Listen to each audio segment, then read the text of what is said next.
Good morning, afternoon, evening, everybody. Thank you very much for that wonderful introduction. As I said before, my name is John Heapenade. I run around by the name of the PhD, and this is a talk about Unicode and how I'm sneaking it into the lowest level language possible. Now, when I say lowest level language possible, I don't necessarily mean like assembly, or, any of that. Right? I'm not writing an assembly library. Oh God, that would be miserable. No, so we're talking about C. We're talking about C. This is the lingua franca that sits beneath almost everything, connects all the languages together. And when you talk to C, you'll be able to talk to everything. And so that's what we're talking about here. That is what we're going for. So first off, I want to give a big thank you to the people who have kind of contributed to the presentation. Shepherd's Oasis, Arhe, Mohit, and several patrons and sponsors who've kind of been supporting open source work and kind of helped me get here to the get here in the first place. Super glad that all of you contributed. This is some of the sponsors. I didn't quite get all of you, so we have to get a bigger picture at some point. But that's where we're at with that. But thank you very much to all of you. And now, without further ado, let's talk about C. So C is this wonderful language that has a huge reputation for being unsafe and terrible, and not a lot of people like it, or a lot of people like it, depending on who you ask. And whether you like it or you hate it, it sits beneath everything else in your systems, right? It's how operating systems talk to each other. It's how most people talk to their operating systems. It's how most people communicate through one language to another, right? They usually go through a C API or something similar, right? The way you talk to Python and its virtual machine is through C and a bunch of other stuff, right? So this is kind of where we're at right now with C. C has this wonderful thing called locale-specific behavior. This is the kind of official definition, and it's very, wordy and stuff like that. It talks about nationality and culture and things that come with it. But what you really need to know is that locale-specific behavior, and specifically locales, are default configured with the machine. When you get a machine, and whether it's Linux or anything else, if you ever actually paid attention to when you're clicking through the Linux setup screen, it asks you about what's your, where do you live? What's your culture? What time zone do you want to be in, right? All that stuff goes into locale. And it helps how numbers are formatted, how things like that are work because the way you format a number in Germany and in German culture is very much different from the way you format it in the UK or the United States. And so all of this goes into locale-specific behavior. And what this produces very much is kind of a local optimum, right? So if you're in Germany and you're parsing 3D file formats like the OBJ file format, right? And you're parsing a bunch of text floats so that you can display, the bunny or the teacup or the Cornell room or whatever other scene you're working on. That has a very specific format, right? In the way that the numbers are separated and the way that the dots and commas in those floating point numbers are processed, in those decimal numbers are processed. And so if you're on your machine and you never leave your machine, everything kind of works more or less the way you'd expect. One of the fun things about locales that also comes with an encoding, right? So the way you interpret characters as they come through your text files or other streams or whatever else has specific encodings on them, right? And there's a dozen encodings. In the early days, there were over 100. These days, there's so many more. This is just a small sampling from Wikipedia. All the red is the stuff they haven't even managed to document yet. That's how much stuff there is. But basically, this is a situation, right? We have a bunch of text encodings, and they're tied to the locale. And it's like, yeah, I can work finally in my language and what I want to work on. And there are over 200 of them now. Yes, and everyone can speak their own language, and it's great and it's wonderful. And now we have to share and talk to other people. And now we have to share and talk to other people. So, it's a very interesting situation where we've kind of clowned ourselves. We've made a Tower of Babel situation where we have a bunch of machines. They all output numbers and things like that in different formats. They all have different ways of formatting text, of understanding the bytes in the stream in order to make text, with, a resume with the with the accent mark and everything else. And so that all kind of helps things fall apart a little bit, unfortunately. And so, it's like, well, it can't be that bad, right? How bad is it really? And we have things like UTF-8, this wonderful encoding that encompasses more than just a couple of languages. In fact, this whole point is to encompass all languages. That's what Unicode and UTF-8, which is Unicode Transformation Format 8 for 8 bits.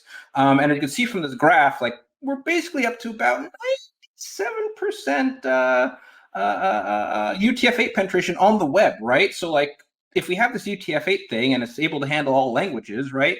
And we can handle emojis and we can understand them now.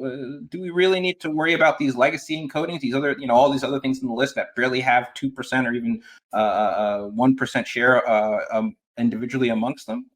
And it turns out, people think the problem is solved, right? That if we just use UTF-8 everywhere, we'll get what we need to do, and it's just everything's fine, right? And that you don't need to really worry about it as long as you just use UTF-8, it's great, and whatever else, right?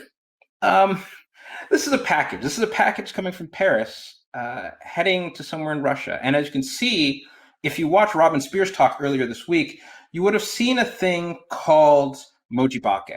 And Mojibake is this wonderful thing where text is taken in as one encoding and interpreted as that encoding, but it's the wrong encoding. So everything that comes out on your screen comes out as garbage, right? And so what you have here is that there are people who basically have experienced so much Mojibake in their life. Post office workers, right? People you don't think, when you think about locale and text and the C standard, who have to hand translate the Mojibake that comes on the screen and that comes into their packages because they need to fix the nightmare that's been presented to them that French post office workers don't quite understand as Mojibake, just think that's the way you write Russian, which is not the way you write Russian, but that's how it appears to them, right? So if somebody has to go in with a red pen or whatever else and correct all this garbage, right?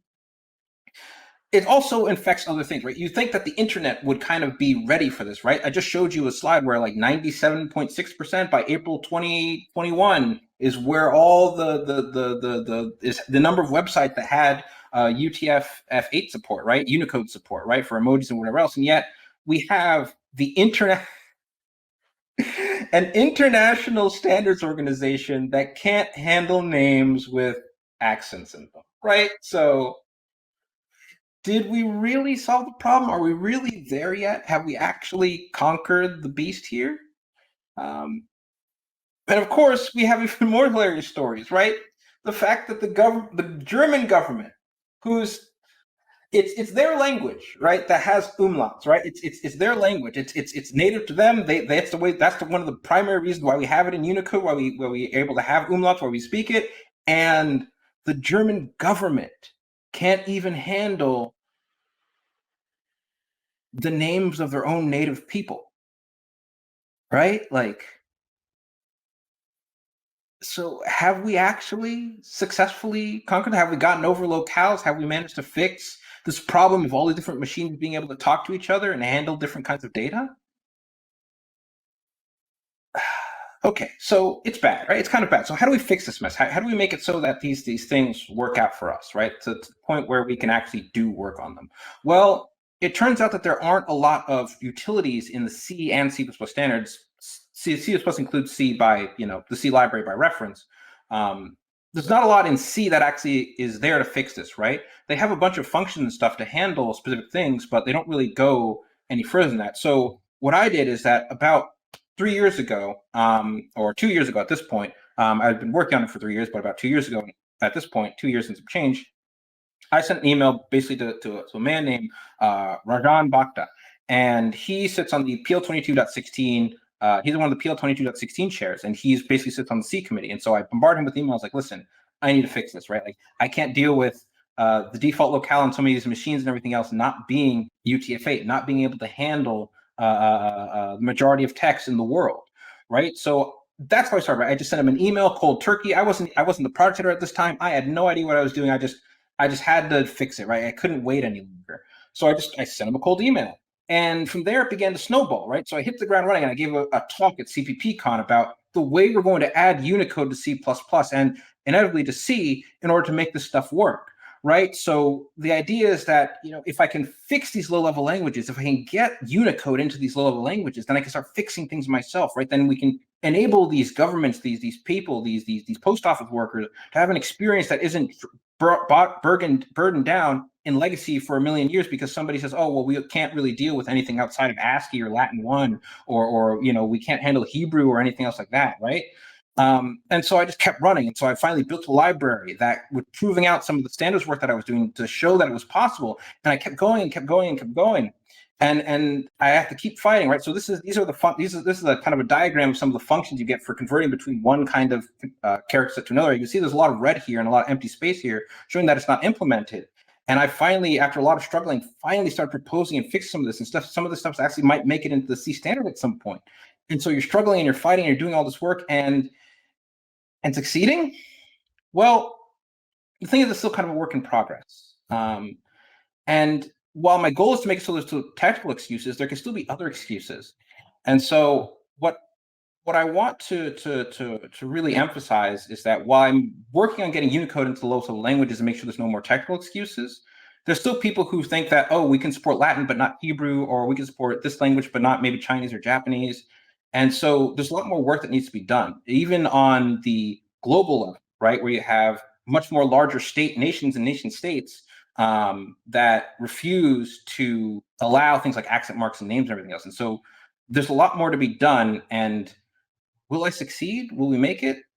I mean, a little bit open ended, but hopefully by the time this is all done, we'll get to a place where everybody's names can be spelled correctly, everybody's passports can be handled. Nobody gets stopped for random inspection by the TSA because what's printed on their pass because the computer couldn't handle it doesn't match their actual ID from their country and stuff like that. And well, that's hopefully what we're going to be going for here. And hopefully the next time I give a talk like this at Bang Bang Connor or somewhere else, it'll be talking about the success and the way that we finally managed to fix this problem and stop mangling and ruining people's names and lives and days.